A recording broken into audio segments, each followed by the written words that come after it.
We're probably not gonna have babies today because it's only day 50, but wouldn't it be exciting if we opened it and holy cow! Okay, look at this. They're already out of the eggs.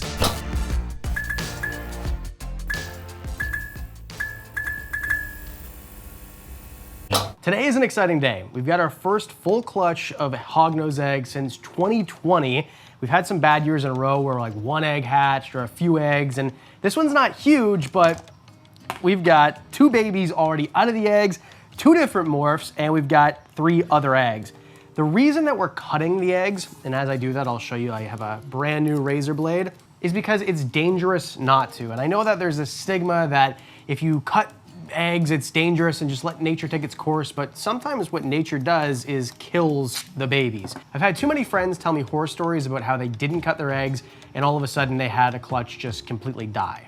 You can use one of the scraper blades that has one edge, but if you have a double edge, I just put some tape on it to make it safe so it doesn't cut my hand. It's been 4 days and the eggs still haven't hatched on their own, and that's why we need to do something. So let's look at the babies that we actually have. This right here is an albino conda, which means it's an albino, which is a recessive morph, and a conda, which is co-dom or incomplete dominant, whatever you want to call it. I'm not a genetics nerd. Either way, you're going to get half the babies being conda if the mother or the father is conda, and then if they're both, you can get the super form. We're not going to get that here. So let's just check, and you can check. It's a shorter tail if it's a female, it's a longer tail if it's a boy, and that's because boys have hemipenes and girls don't. We have the meat.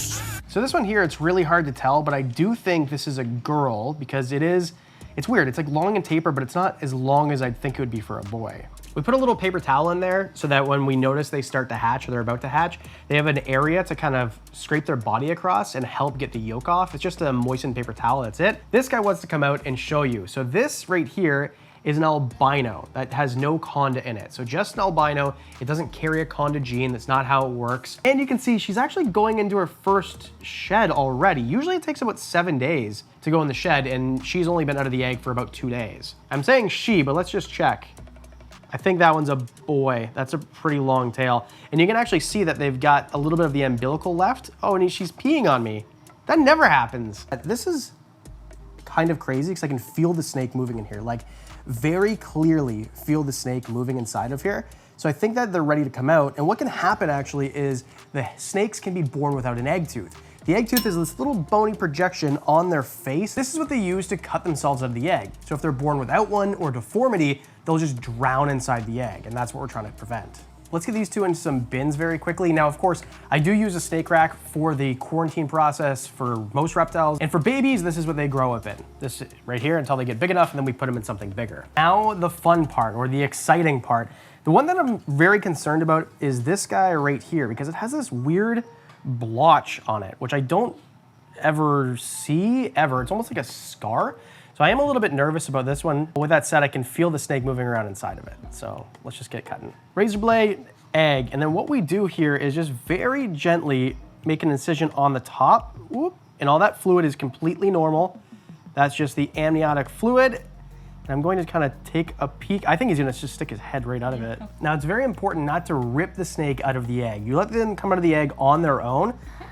So he's got a little tongue flick on him, which is good. So he's in really good shape right now. That's one. This is an albino, not an albino conda. Let me know in the comments section below what you think these other 2 are going to be. Are we gonna have more albinos, more condas? And then at the very end, I'm gonna show you all the other eggs I have in the incubator because there's a lot. Next, we're gonna do the small one. So the eggs sometimes are big, sometimes they're small. This one's the one I'm most excited about because it was the biggest one by far.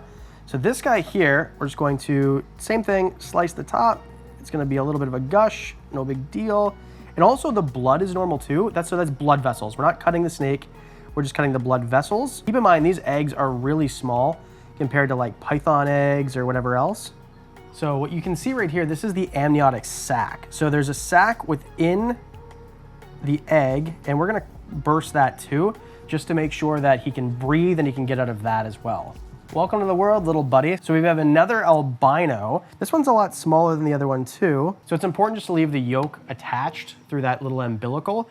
That's where they're getting some of their nutrients from, and that'll fall off on their own. Now, obviously breeding reptiles isn't for everybody as fun as it is. And if you're looking for your own baby hognose but can't hatch out any yourself, try my new favorite app, Palm Street. Palm Street is my favorite way to find the coolest reptiles that maybe I've never seen on any other marketplace. Something as simple as a hognose snake you can find anywhere, but this way you can ask the seller in real time questions about how old the animal is, what morph, how the eating is, when's the last time he shed, and you get an answer immediately. Instead of sending an email for more pictures, you can just ask right then, right there, hey, show me the head, show me a little bit closer, show me the tail, I want to sex it myself. You can do all of that on Palm Street. Whatever animal you want, Adam, I will pull it out. Plus, it's a real community. No bots, no trolls. I've never felt safer buying an animal on the internet. And if you're looking to sell animals, well, I've got something special for you in the comment section below. And if you're looking for a new pet reptile, I've got something in the description just for you too.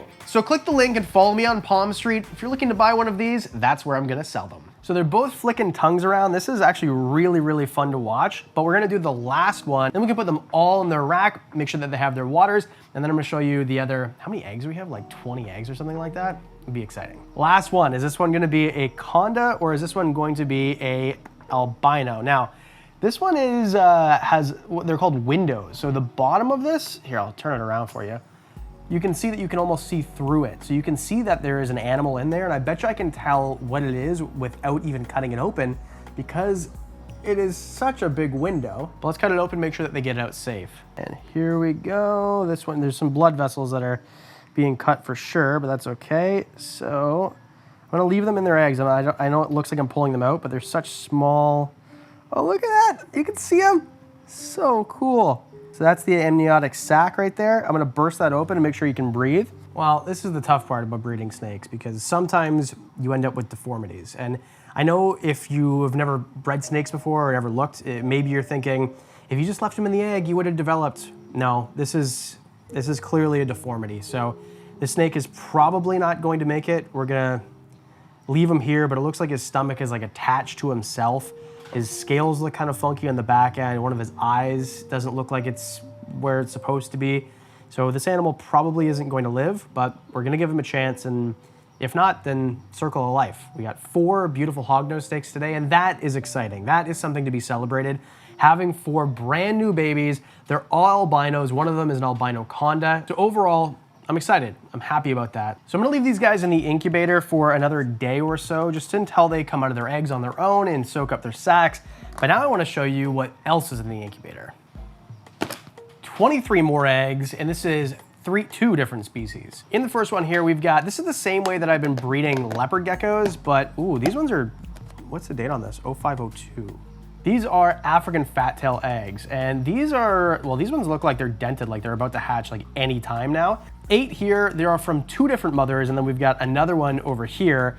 I'm excited about these because last year we only hatched, I think, 2 African fat tail geckos, where this time, hopefully we're gonna have, 10 plus, and the mothers are still laying. I took a break from editing this video to check, and look what we have here. We've got one that hatched today, and the other one will probably hatch too. But here's the one that I'm really excited about because I've never had these eggs before. I've never produced this species before.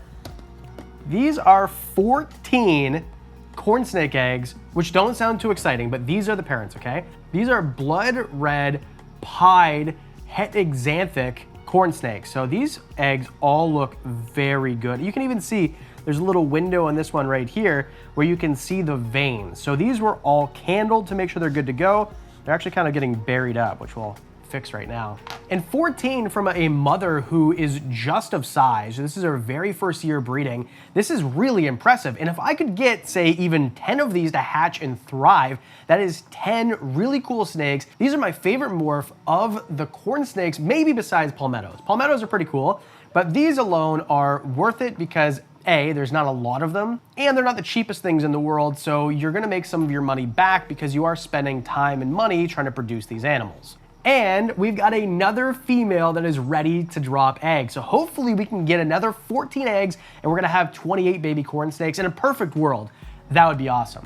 One thing I will say though is we're getting some eggs tomorrow that we're not producing from females, that we're buying, and they're gonna hatch out in exactly 28 days, and it's gonna be the craziest video I've ever made. Let me know in the comment section below what you think that's gonna be. So there you go. Those are all of my breeding projects so far this year. What's your favorite one? And what would be the most exciting project of all the animals I have to breed? Because we do videos on Mondays and Thursdays, that means I'll see you in the next one.